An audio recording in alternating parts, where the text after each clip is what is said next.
అమ్మా, భీష్ముడు ఎందుకు పెళ్లి చేసుకోలేదు? సిద్ధేష్, అది సాధారణ నిర్ణయం కాదు. అది ఒక భయంకరమైన వ్రతం. వ్రతమా? ఎందుకు? తండ్రి సంతోషం కోసం. తండ్రి ఇచ్చిన మాటను నిలబెట్టడానికి తన రాజ్యాన్ని, తన సుఖాలను, తన జీవితాన్నే త్యాగం చేశాడు. అతను చెప్పిన మాట ఏమిటంటే, నేను జీవితాంతం వివాహం చేసుకోను, సింహాసనం ఆశించను. ఘోరమైన వ్రతం విని దేవతలే భీష్మాని సంబోధించారు. మాట నిలబెట్టుకోవడం కోసం తన స్వార్థాన్ని పూర్తిగా వదిలేసిన వాడే భీష్ముడు. అందుకే అతని పేరు మహాభారతంలో శాశ్వతం.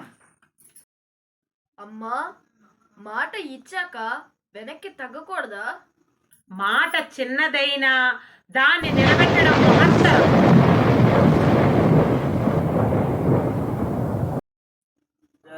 వాగ్దానం చేయడం సులభం, నిలబెట్టుకోవడం మహావీరుల పని.